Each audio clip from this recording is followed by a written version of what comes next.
I thank you, Mr. Speaker. And today I've got to say, after spending a decade advocating for strong GSE reform, I am shocked to see this attempt to increase moral hazard and socialize risk that we're seeing on the floor today. We're going to reward some of the same institutions which have undermined sound economic principles, which have resisted the reforms that we tried to push. I believe good governance and protecting the American taxpayer has got to trump rewarding radical organizations and imprudent lenders and rewarding speculators. And unfortunately, that's what is done in this bill. And for too long, Fannie Mae and Freddie Mac have reaped the rewards of the private sector while enjoying the type of security known only to branches of the federal government. Their quasi-governmental status has created a level of moral hazard unseen anywhere else in our capital markets. You know, in an effort to create a regulator with enough authority to restrain these institutions, in 2003 I introduced the first legislation which sought to put Fannie and Freddie in the Federal Home Loan Bank system under one strong regulator within the federal government.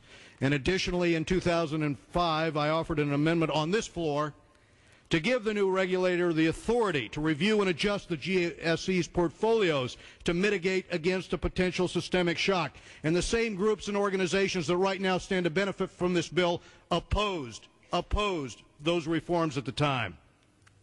As the systemic risk posed by the GSEs grew, the need for a strong regulator able to control their risk exposure and ensure they were adequately capitalized became more and more critical, especially as the mortgage industry began to deteriorate over the last 18 months. The failure of Congress to pass such critical legislation over the years could end up being one of Washington's greatest oversight mistakes in recent history. And worse yet, we're here today asking, as we do so often, the American taxpayer, frankly, to pay for the failure here. Now, I'm angered that today's legislation has been loaded with handouts and improperly funded liabilities, the most obvious of which bails out speculators and investors that incorrectly gambled on the housing industry and the institutions that provided their loans. The $300 billion plan would allow banks to dump their least appealing loans onto the Federal Housing Administration. And by taking on these mortgages, we are shifting the default risk, my friends. That default risk is currently held by institutions and investors around the world, and we're shifting it instead onto the backs of the American taxpayers.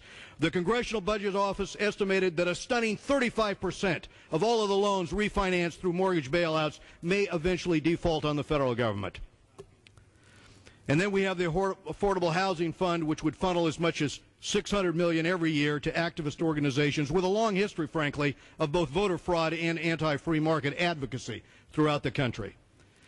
And what is the funding mechanism to prevent taxpayers from footing the bill for these misguided programs? Well, it is a 4.2 basis points tax levied on the same struggling GSEs that this legislation is meant to strengthen. And whether this tax will be enough to cover the tens of billions of potential losses remains to be seen. In closing, Mr. Speaker, I encourage my colleagues to join me in opposing this legislation because of the unprecedented amount of taxpayer liabilities included in this package. This is an affront to good governance. It should be avoided at all costs, and I yield back the balance of my time. Gentleman from Massachusetts. Thank you, Mr. Speaker. The role of the speculator, I recognize myself for just 30 seconds. The role of the speculator